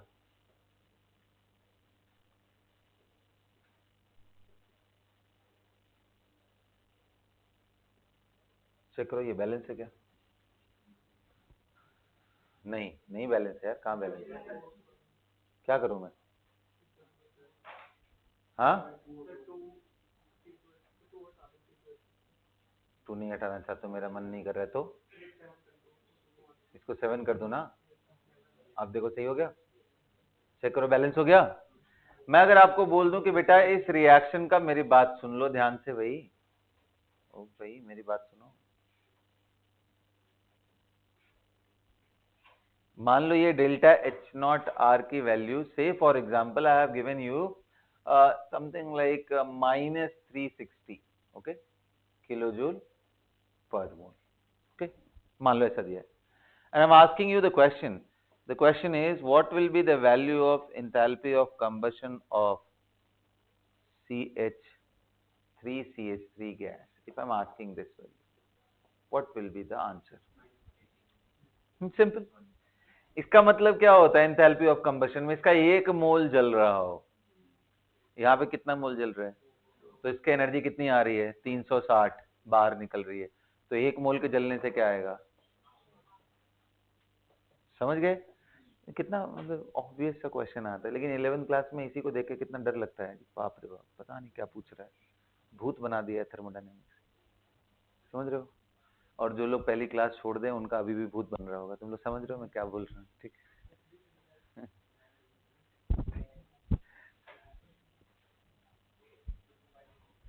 ओके।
कर लिया सबने? अच्छा बेटा, ये सब कहानी सुनने के बाद एक पार्ट आता है जिसको क्या बोलते हैं, हिस लॉ। कितने लोग जानते हो? हाँ तो how many of you have heard his law? नहीं सुना है? अरे यही स्पेलिंग देख लो भाई, यही है ना, of constant summation of heat. ठीक, क्या होता है ये? तो देखो, ये बिल्कुल इस पॉइंट पे बेस्ड है कि इंथैल्पी एक स्टेट, कहने का मतलब आप ए से बी की तरफ जाते हो, बी से फिर आप सी की तरफ जाते हो, सी से आप डी की तरफ जाते हो, और डायरेक्टली आप ए से डी की तरफ जा रहे हो, तो इसका जो डेल्टा एच, वो एक स्टेप में पहुंचो या तीन तीन स्टेप में पहुंचो, इससे कोई फर्क नहीं पड़ता है, वैल्यूज हमेशा सेम ही रहेगी। क्यों सेम रहेगी? क्योंकि इनिशियल एंड फाइनल स्टेट आपका जब जब सेम हो तो ये वैल्यू बदल नहीं सकती। इसी को क्या बोलते हैं? हेस लॉ। कितना घटिया सा क्वेश्चन नहीं? और इसके अलावा इंथैल्पी पे और भी चीजें होती हैं कि भाई अगर बताओ ए से बी पे डेल्टा एच है तो उल्टा कर दोगे बी टू ए क्या हो जाए। कितना सिंपल है यार, ये तो वही वाली बात हो गई, एक बारी रिएक्टेंट यहां था, प्रोडक्ट यहां है, फिर उल्टा कर दो तो प्रोडक्ट अब यहां हो गया, रिएक्टेंट यहां हो गया, तो जो वैल्यू यहां एब्जॉर्ब कर रहा था वही ये एमिट कर रहा होगा, तो उल्टा हो जाएगा। अगर इसका डेल्टा एच है तो माइनस डेल्टा एच। अच्छा दूसरा, अगर ए से बी के लिए डेल्टा एच है, 3a 3b हो गया तो क्या हो जाएगा? 3 टाइम्स ऑफ डेल्टा एच, क्योंकि भाई ये तो एनर्जी है ना, इंटेंसिव प्रॉपर्टी है, जितना मास बढ़ाओगे उसी प्रोपोर्शन में वो वैल्यू बढ़ जाएगी। बोलो, क्या ये चीज हम ईएमएफ पे वैलिड करा सकते हैं? बिल्कुल नहीं। अगर इसका ई है, अगर इसका ई है तो इसका 3 नहीं होगा, ऐसा गलती मत करना तुम लोग। इंटेंसिव, समझ में आ रहा है? इंटेंसिव कल पढ़ा था हम लोगों ने, इंटेंसिव। सो इंटेंसिव जितने भी वेरिएबल होते हैं वो मोल वोल इधर उधर चेंज करने से कोई फर्क नहीं पड़ता है। सब समझ में आ रहा है सब लोगों को? तो क्या हिस लॉ समझ में आ गया? क्या मैं मान लो 2-3 कहानियां दूंगा तो आप बना लोगे? हाँ चलो, अगर आप बना सकते हो तो एक क्वेश्चन का मेरे आंसर करो, मैं देखना चाहता हूं आप लोग। हाँ जी, देखो मैं इधर दे रहा हूं CH4 प्लस, ध्यान से सुनना, मैं क्वेश्चन दे रहा हूं, बिल्कुल बात नहीं भाई, O2, और इसको पूरा बैलेंस कर दे रहा हूं। बैलेंस करने के लिए यहाँ पे क्या लगा दूं भाई, 2 था ना, ये बन रहा था CO2 प्लस 2H2, राइट? ये लिक्विड, ध्यान से देखना मैं क्या दे रहा हूं, फेज बड़ा मायने रखता है। ये गैस है और ये गैस है। आपको क्वेश्चन ये है कि इसका डेल्टा H0 कैलकुलेट करिए। गिवन क्या है, ये पूरा टेबल में दे रहा हूं। बॉन्ड एनर्जी CH कितना है? कितना दे दो भाई CH का बॉन्ड एनर्जी? 100 किलो जूल से थोड़ा सा ऊपर रख लेते हैं, 120 किलो जूल ना। एंड ऑक्सीजन, ऑक्सीजन का bond energy, O double bond O का बॉन्ड एनर्जी मैंने दे दिया है, बहुत स्ट्रांग होगा, डबल से भी ज्यादा इसके कर देते हैं, तो 120, 240, 300 कर देता हूं मैं, ठीक है, 300 किलो जूल पर मोल। Okay, and carbon double bond oxygen का बॉन्ड एनर्जी, ये पूरा बॉन्ड एनर्जी, ये टेबल मैंने पूरा दे रखा है। डबल बॉन्ड ऑक्सीजन थोड़ा इससे मैं ज्यादा ही रख अपग्रेड करता हूं क्योंकि एनर्जी थोड़ी निकलनी चाहिए, तो मैं मान लो 350 किलो जूल रख दिया पर मोल। मैंने HO का बॉन्ड एनर्जी भी दे दिया है, कितना दिया है? बॉन्ड एनर्जी का टेबल है पूरा, सो HO का CH से थोड़ा ज्यादा रखूंगा, 120 है तो 150 रख दिया, ठीक है, किलो जूल पर मोल। ओके बडी, और मैंने क्या दे दिया है कि H2O लिक्विड का, सॉरी, हाँ, H2O लिक्विड का या H2O का इंथैल्पी ऑफ वेपराइजेशन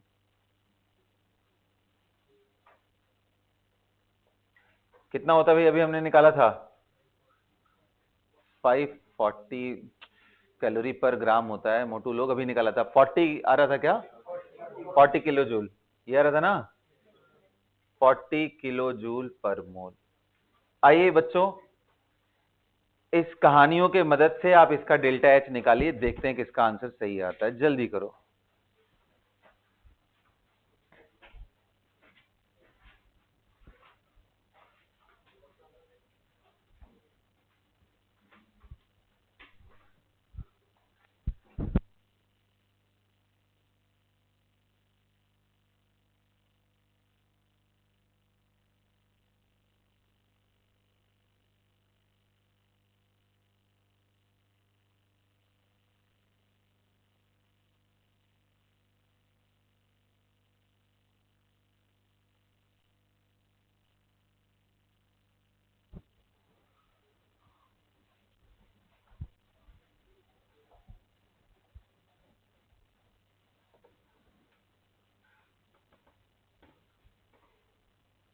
हो जाएगा ना?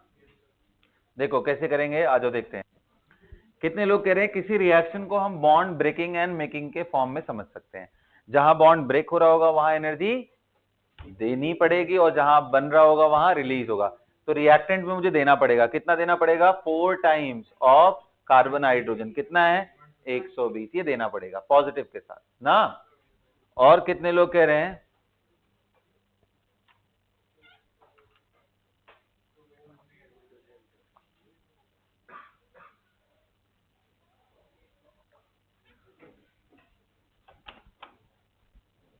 और कितने लोग कह रहे हैं कि oxygen O double bond O था और 2 है, तो +2 इंटू 300। आ रहा है क्या बात समझ में?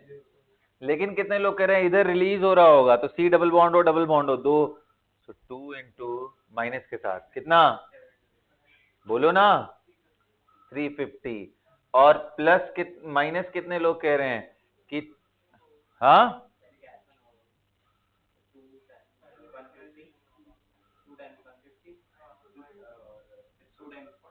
2 टाइम्स 150, 2 टाइम्स ही दिख रहा है ना? नहीं बेटा, ये ध्यान से देखो, 2 टाइम्स नहीं, 2 मॉलिक्यूल है, तो यानी कितने बॉन्ड तोड़ने पड़ेंगे समझ में आ रहा होगा तुम लोग को। तो यहाँ इंटू 2 करेंगे बिकॉज 2 मॉलिक्यूल। समझ में आ गया? क्या ये डेल्टा एच हो गया? आंसर है नहीं, क्योंकि ये किसके बारे में बता रहा है? ये बता रहा है कि H gas plus oxygen gas मिल करके ये जब बन रहे होते हैं, क्या बन रहे होते हैं? H2O gas. लेकिन यहाँ पे H2O क्या है? क्योंकि बॉन्ड एनर्जी से गैस टू गैस का ट्रांसफॉर्मेशन है ना। H2O क्या है? लिक्विड है यहाँ। तो बताओ लिक्विड, बोलो ना इधर राइट साइड में क्या है? लिक्विड। तो कितने लोग कह रहे हैं लिक्विड बनने में और थोड़ी एनर्जी ज्यादा रिलीज हो जाएगी, क्योंकि लिक्विड से गैस बनने में इतनी एनर्जी प्लस लगती है, तो इसका ठीक उल्टा, यानी -2 इंटू 40। समझ गए क्या? बस अगर ये समझ गए तो तुम्हारा पूरा हिस्स लॉ, ये पूरी कहानी खत्म होती है। अब आते हैं इंथैल्पी ऑफ फॉर्मेशन, समझ लेते हैं जल्दी थोड़ा सा ना।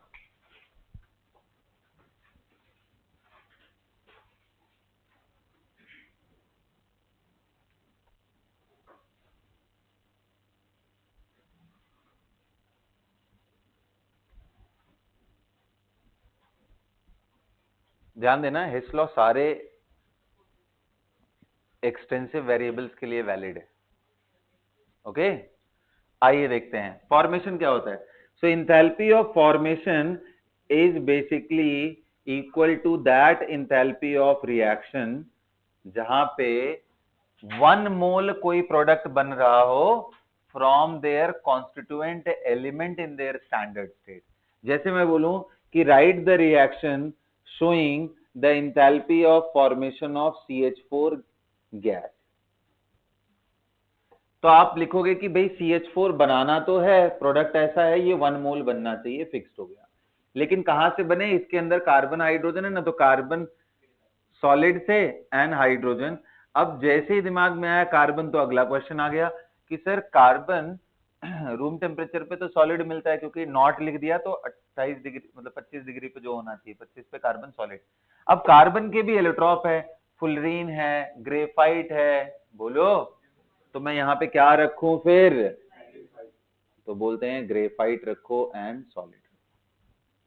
क्यों? मोस्ट स्टेबल लेते हैं। तो याद रखना है एलोट्रॉप्स में किसको ये मैंने तुम लोग को पढ़ाया भी है यार, ब्लॉक में भी पढ़ाया था ये पार्ट, याद है?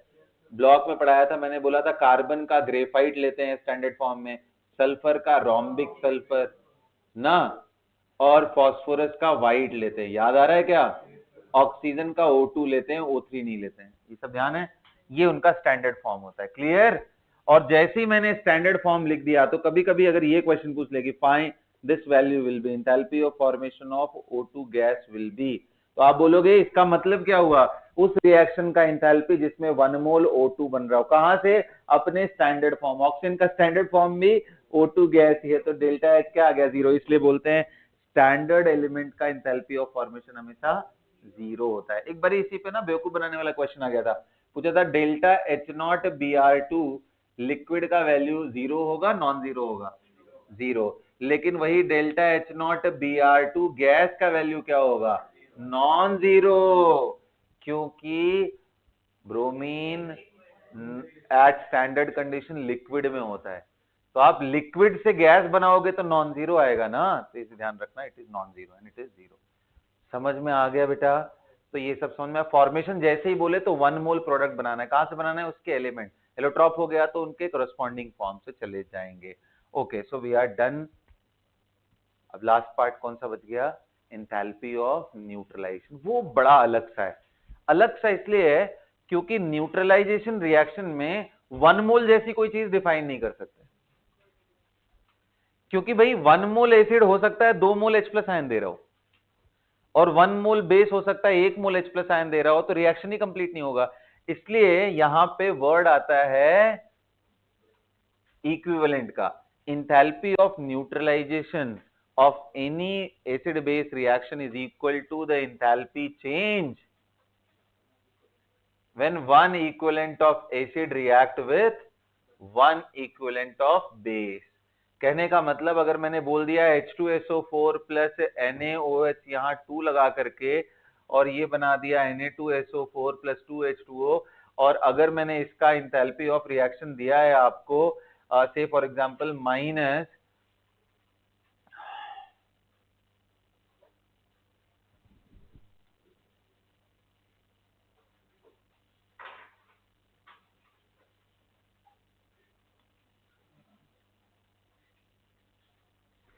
114 मान लो, रफली दे रहा हूं, किलो जूल पर मोल।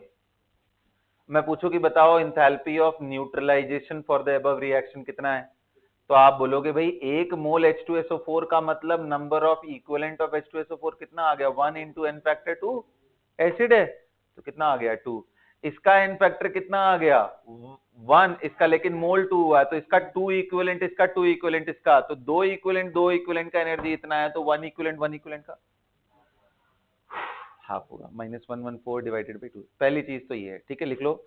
enthalpy of neutralization is the enthalpy change associated with a neutralization reaction,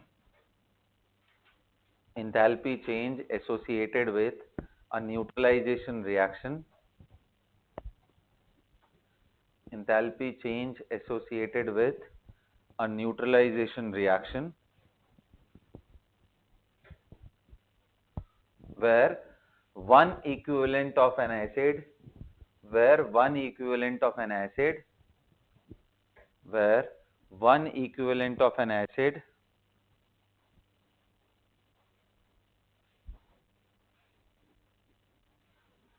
किसका बेटा? One equivalent of N acid किसके साथ रिएक्ट करता है? वन इक्विवेलेंट ऑफ, बोलो, base. One equivalent of N acid reacts with one equivalent of base. बाकी कहानी मैंने समझा दी है। दूसरा पॉइंट इसमें बोलते हैं कि strong acid and strong base जब भी रिएक्ट करते हैं ना, तो उनका enthalpy of neutralization value constant होता है फॉर SASB रिएक्शन। ऐसा क्यों? क्योंकि बोलते हैं स्ट्रॉन्ग एसिड का मतलब क्या है? जैसे ही लिया वैसे ही पूरी तरीके से टूट गया बिना एनर्जी खर्च किए, और जैसे ही मैंने NaOH लिया ये भी टूट गया कंप्लीटली बिना एनर्जी खर्च किए।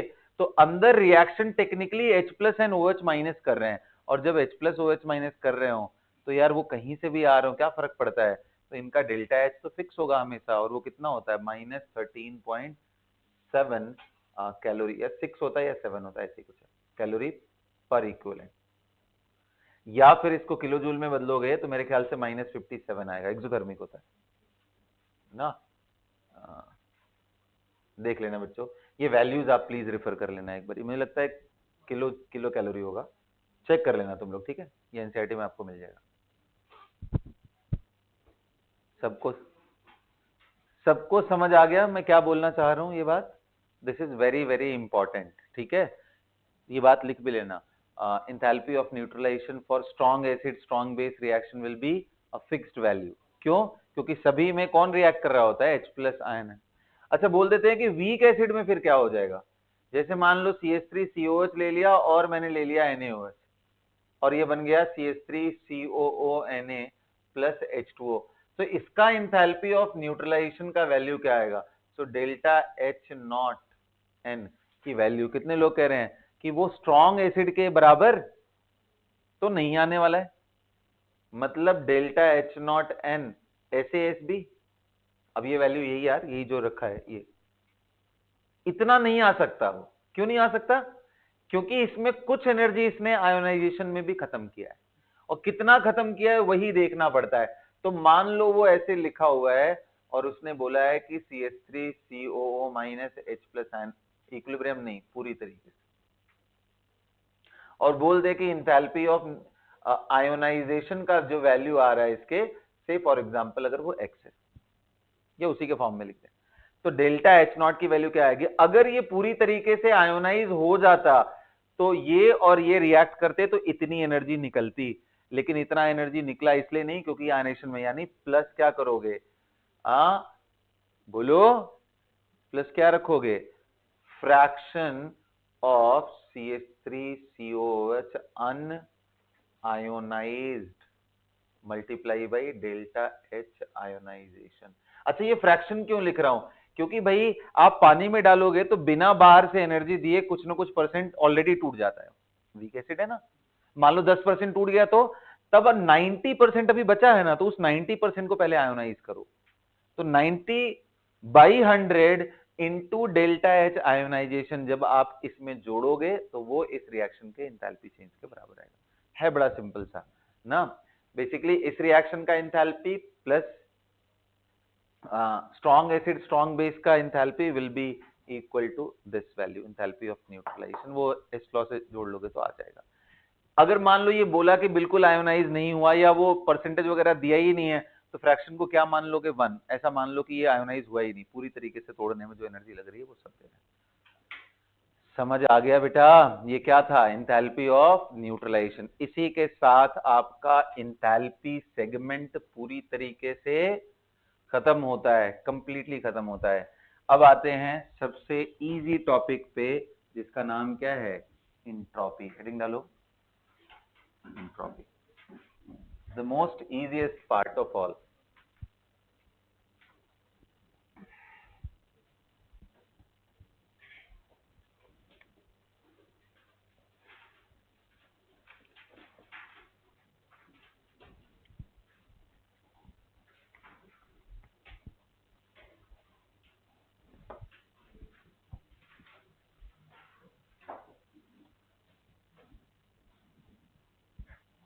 ना एंट्रोपी समझते हैं, एंट्रोपी क्या होता है, इसको बोलते हैं देखो डिग्री ऑफ रैंडमनेस ना। अब इसको थर्मोडायनेमिक्स के उसमें मेजर करने के लिए हम लोगों ने कुछ पैरामीटर बना रखे हैं, ठीक है, और रैंडमनेस आपको मालूम है सबसे कम किस में होगी, क्रिस्टलाइन सॉलिड, इससे बेटर कौन सा होगा, एमॉर्फस सॉलिड, इससे बेटर कौन सा होगा, लिक्विड, इससे बेटर पार पार पार बेटर किसका होगा, गैस। इसलिए घटिया सा क्वेश्चन कभी ये पूछ लेता है कि ये बताओ कैल्शियम कार्बोनेट को अगर गर्म करो तो ये बन रहा है CaO सॉलिड प्लस CO2, इस रिएक्शन का डेल्टा एस का साइन बताओ, पॉजिटिव है या नेगेटिव। जितने लोग कह रहे तो सीधा बता सकते हैं पॉजिटिव है, क्योंकि राइट साइड में गैस है, लेफ्ट साइड में गैस नहीं है। ऐसे ही कितने लोग कह रहे हैं N2+3H2, अगर ये सारे गैस हो गए और ये 2 अमोनिया बन गया गैस में, तो इसका डेल्टा एस क्या आएगा, तो हाँ जी, कितने लोग बोल रहे हैं नेगेटिव, इधर ज्यादा गैसेस है इधर कम है, जितने ज्यादा पार्टिकल उतना ज्यादा रैंडम, उतना ही ज्यादा उसका एंट्रोपी ज्यादा। अगर मान लो इस तरह की कहानियां नहीं देता, बोलता है नहीं मेरे को कैलकुलेट करके बताओ, तो ds is equal to integral sorry dq by T या स्मॉल q बाई टी या dq लिख लो ना, कोई दिक्कत नहीं बाई टी।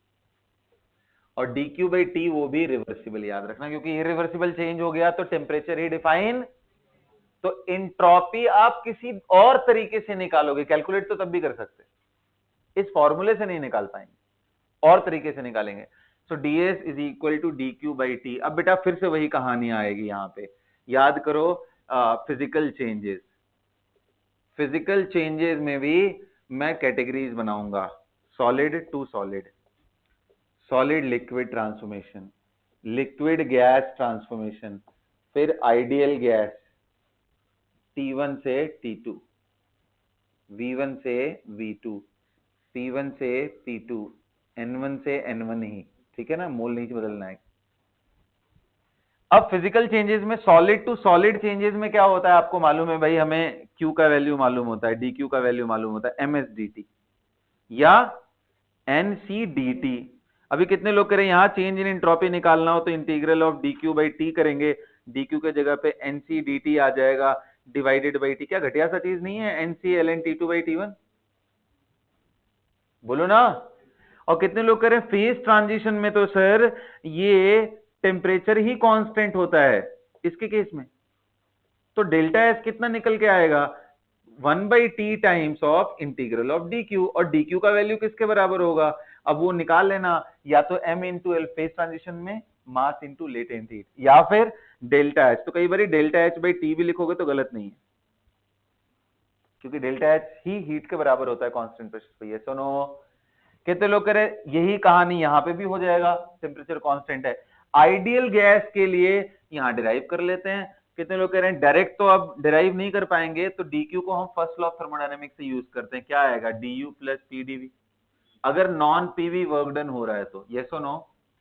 अब ये कर लोगे, सॉरी पीवी वर्क डन हो रहा है तो, सो डी प्लस पीडीवी, डी के जगह पे मैं लिख लूं एनसीवी डी, आइडियल गैस है तो, और पी डीवी बाई टी, कितने लोग कह रहे हैं पी बाई टी को एनआर बाई वी लिख सकते। क्यों कर रहा हूं इतनी कहानी, क्योंकि वी के फंक्शन में पी एंड टी कैसे इंटीग्रेट करूंगा, तो इसलिए N R by V, D V by V, यहाँ डी टी बाई टी, ये सारे कांस्टेंट तो आ जाएगा N C V L N T2 by T1 plus N R L N. अब देखो इस एक्सप्रेशन को ना आप अलग अलग कहानियों में बदल सकते हो। क्लियरली यहां देखो, आपको T2 T1 मालूम हो, V2 V1 मालूम हो, बाकी दुनिया भाग में जब से फर्क नहीं पड़ता है, क्योंकि ये एक स्टेट फंक्शन है। अगर आपको ये वैल्यूज दे दिया ना, वो चाहे वैसे जा रहा हो नहीं जा रहा हो कोई फर्क नहीं पड़ता है, आप सीधा ये इक्वेशन यूज करो आइडियल के लिए, बाकियों के लिए तो आप कर लोगे। लास्ट कौन सा बचता है, केमिकल रिएक्शन। केमिकल रिएक्शन सबसे सस्ता सा चीज है, उसके अंदर क्या देगा, मान लो 3 mole A becoming 2 mole of B plus C, इसमें टेबल बना के सबका इंट्रोपी दिया रहेगा, सी का इंट्रोपी, डी का मोलर इंट्रोपी, ए का, तो आप क्या करोगे 2 times of molar entropy of B plus 1 into molar entropy of C minus 3 into molar entropy of A, यही डेल्टा है एस रिएक्शन का। इतना घटिया सा चीज है, मेन है इस चीज में दम, ये समझने में दम हमें, ये इंटीग्रल कैसे यूज करते हैं। आई होप आप इतने मैच्योर हो कि अब इतना समझ में आ जा रहा होगा कि कहाँ पे इंटीग्रेशन में कौन सा चीज कांस्टेंट है कौन सा नहीं। जो हमने कल वर्क का किया था वही कहानी यहाँ पे स्ट्रेच कर देंगे, सबको समझ में आ गया।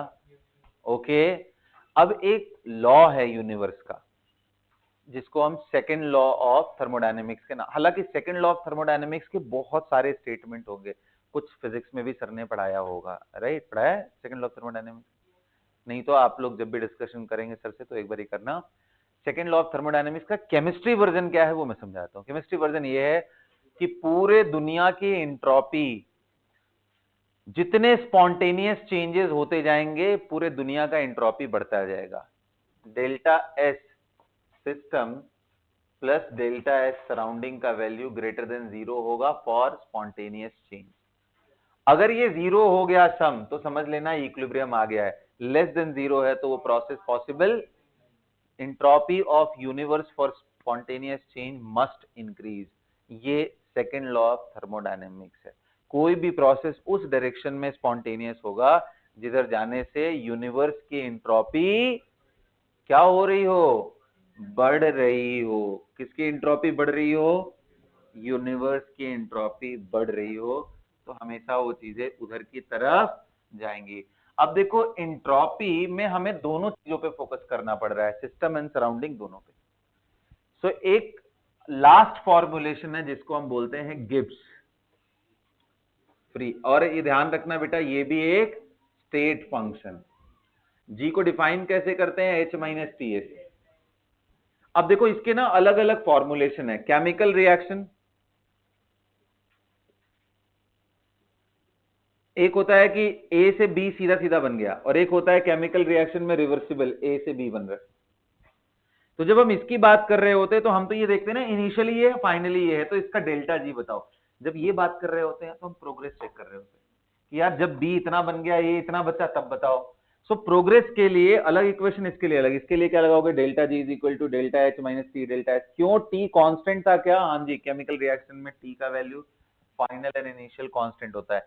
G1 is equal to H1 T1 H1, G2 is equal to H2 T2 नहीं T1 इंटू H2। तो अब लगाओगे तो ये आ गया। प्रोग्रेस के लिए एक डेरिवेशन है, उसके डिटेल में नहीं जाना है, आप डायरेक्टली यूज करो। Delta G is equal to delta G not minus sorry plus 2.303 RT log QC। याद है इसी इक्वेशन पे पूरा हमारा इलेक्ट्रोकेमिस्ट्री का नर्स्ट इक्वेशन बेस्ड है ना। Delta G is equal to minus NFE डाल करके हम लोग करते हैं। नेचुरली एट इक्विलिब्रियम क्या होता है, डेल्टा जी जीरो होता है। देखो अगर आप ध्यान से देखोगे ना तो जो डेल्टा एस यूनिवर्स का साइन है और डेल्टा जी, ये दोनों अलग अलग होते हैं। बल्कि डेल्टा एस यूनिवर्स मालूम हो, अगर टेम्परेचर कांस्टेंट हो रहा हो तो माइनस टी यही वैल्यू डेल्टा जी के बराबर होती है, अगर टेम्परेचर कांस्टेंट है तो ना। वो आप बेसिक तरीका है, देख सकते हो। तो बताओ इन यूनिवर्स पॉजिटिव होगा तो सिस्टम मतलब रिएक्शन स्पॉन्टेनियस है, तो माइनस टी डालोगे तो नेगेटिव। इसलिए बोलते हैं डेल्टा जी नेगेटिव हुआ तो स्पॉन्टेनियस, जीरो हुआ तो इक्विलिब्रियम, और पॉजिटिव हुआ तो नॉन स्पॉन्टेनियस। और बेटा जो हेस लॉ सब पे लगाते हो वो डेल्टा जी पे भी वैलिड है। अब क्या मुझे ये बताने की जरूरत है क्या कि डेल्टा, मान लो तुम्हें डेल्टा एच दिया हो, डेल्टा एस दिया हो, अब पूछे कि ऐसा कौन सा साइन रखें डेल्टा एच डेल्टा एस का कि कोई भी रिएक्शन किसी भी टेम्परेचर पे स्पॉन्टेनियस हो जाए। तो आप पूरा डेल्टा जी को नेगेटिव बनाने के लिए इसको नेगेटिव रख दो और इसको पॉजिटिव रख दो, तो हमेशा नेगेटिव एंड नेगेटिव का सम नेगेटिव होगा। हर समय नेगेटिव है, टेम्परेचर पे डिपेंडेंट ही नहीं है। ऐसे रिएक्शन हर टेम्परेचर पे स्पॉन्टेनियस होंगे। और बाकी मेरे ख्याल से आप समझदार हो कि अगर ये माइनस और ये माइनस हो गया तो आपको मालूम है टेम्परेचर बढ़ाओगे तो माइनस माइनस प्लस है, टेम्परेचर बढ़ता जाएगा तो ये एक फैक्टर हमेशा पॉजिटिव की तरफ लेके जाएगा। तो बहुत एक टेम्परेचर के ऊपर चले जाओगे तो ये नॉन स्पॉन्टेनियस। और वो टेम्परेचर निकालना कैसे है यार, इसको जीरो से इक्वेट कर दो। You will get T is equal to delta H upon delta S. You will get that temperature जिसपे वो अपना स्विच कर रहा है स्पॉन्टेनियस से non spontaneous and vice versa. So with that note everyone, अच्छा डेल्टा जी होता क्या है, डेल्टा जी का नेगेटिव साइन, ये याद रखना, ये स्टेटमेंट आता है minus delta G is equal to the maximum amount of energy provided by a reaction which can be utilized in doing work. Maximum amount of energy from a chemical reaction which can be utilized in doing work. क्योंकि देखो delta H सारा सारा नहीं use हो सकता ना, कुछ तो रैंडमनेस में खर्च हो जाएगा।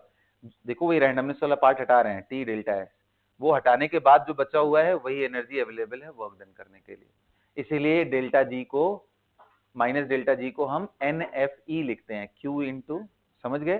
सो with this everyone we are done with thermodynamics. बैठ करके आराम से क्वेश्चन प्रैक्टिस करना। All the very best for tomorrow session.